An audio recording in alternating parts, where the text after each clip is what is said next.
E daí vocês saíram daqui e foram para o Uruguai como missionários. Como missionários. Como é que foi essa história toda? Esse aí? Vamos era, lá. então a gente tinha aquele chamado missionário, né? Já vindo desde o Rio de Janeiro, com esse pensamento que um dia seríamos missionários. Mas quando foi no ano, eu acho que em torno do ano 2000, acho que 2002, mais ou menos, eu tive um sonho e eu tive um entendimento através desse sonho que Deus ia me levar. Eu procurei o pastor Miguel, falei, ó, pastor, Ia levar como? me ia levar para algum lugar.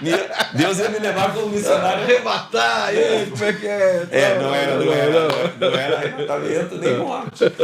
Deus ia nos levar a um outro lugar para começar uma obra nova. Agora, vamos lá, tem muita gente, quando a gente fala como pastor, né, muitas pessoas me perguntam isso, mas assim, como é que você discerne que é a voz de Deus? Né? Como é que Deus fala com você? Eu sei que muita gente está ouvindo e às vezes ela tem essa dificuldade de compreender, esse discernir a voz de Deus no coração da gente, ou através de outras maneiras que Deus usa, sinais, palavras, etc. Como é que foi esse discernimento aí no seu coração e da sua esposa? Eu entendo que, na verdade, Deus fala conosco, mas isso é um processo. Tá. Né? Então a gente já vinha lá de trás com aquele sentimento de chamado. Com aquele sentimento de chamado. Nesse ano eu tive esse sonho. Como é que foi o sonho? Foi um sonho bem... Se eu falar assim, a pessoa vai falar, bom, não tem nada a ver. Mas eu tive um sonho que eu cheguei para o pastor Tomás Wilkins, que hoje é um dos pastores ali na comunidade Alcance. Uhum. Ele era meu pastor na época, né? O pastor na igreja. E ele, acho que esses dias aí, dia 4 tal, esteve lá pregando lá lá na CCC. Sim, né? tá ali constante com a gente. É o meu discipulador pessoal ainda. Sim, até hoje. É um doce de gente, meu Deus. Maravilhoso. É incrível. Maravilhoso. Pastor Tomás Esse é um que eu vou trazer aqui para a gente conversar. Não, tem muita história. Muita história. Lindas. Mas, enfim, eu tive esse sonho que eu chegava para ele e falei, pastor, eu queria que o senhor me emprestasse o seu caminhão para eu fazer um evangelismo. E ele tinha caminhão? Não tinha. Não. E ele falou para mim, mas você sabe que eu já vendi meu caminhão, mas eu posso te ajudar. E eu abaixei com o meu CPF na mão, aquele cartão do CPF, aqueles amarelos. Sim. Assim. E eu falei, mas já são 10 anos. E eu acordei com essa coisa de Deus vai me levar daqui. E aí veio o sentimento. Veio esse sentimento. Aí a primeira pessoa que eu falei foi com a minha esposa. Normalmente, quando não é de Deus, a minha esposa já fala, não, isso não tem nada a ver. Mas a minha esposa falou, isso é uma coisa de Deus. Eu falei, uau.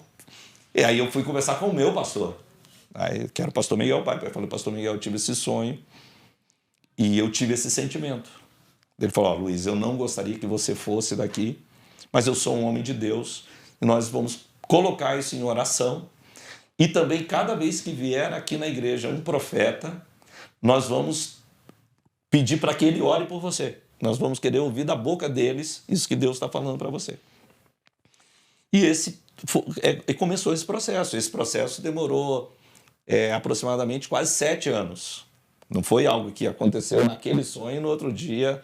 Então, a esse tempo de preparo, vamos dizer assim, de oração, de preparo para ir para o campo missionário, levou 7 anos. Levou aproximadamente 7 anos. E foi exatamente 10 anos depois que eu havia sido ordenado ao ministério. No dia... Aquela ideia... Mas 10 anos. No dia que completou 10 anos que eu fui ordenado ao ministério, eu estava sendo enviado como missionário pela minha igreja ao Uruguai. E o legal é que esses processos de Deus, né? Eu vibro com isso, porque emociona a gente, né? É que não é planejado. Você diz, daqui 10 anos eu vou fazer isso. Sim, assim, Deus vai fazendo e encaixa de um jeito que você diz assim... entretecendo, vai.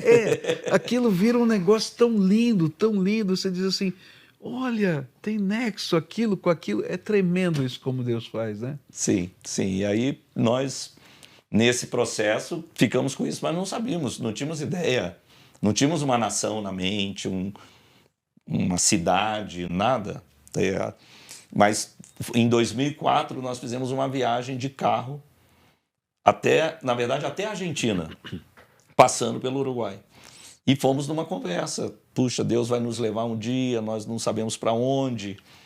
A minha esposa falou, nós já viemos lá do Rio, eu não queria voltar para cima, só se fosse mais para baixo. E eu tinha amigos, eu tava pensando, puxa, se eu vou começar uma igreja, vou começar numa capital. Eu já tinha amigos que tinham começado em Florianópolis, outros que tinham começado ali, estavam pensando também em Porto Alegre. Eu falei, eu brinquei com ela, falei, bom, olha, em Florianópolis já tem fulano e fulana, em Porto Alegre e tal, só se for mais para baixo. Brinquei, só se foi para o Uruguai. Mas nós nunca tínhamos ido a Uruguai, estávamos fazendo esse passeio. E realmente nesse passeio, Deus colocou essa nação no nosso coração. E aí depois disso, eu falei, pode ser que a gente ficou emocionado, foi num lugar diferente. Aí fizemos viagens, fomos para o Chile, já tínhamos na Argentina, em outros lugares, mas aquela nação continuou ali no nosso coração.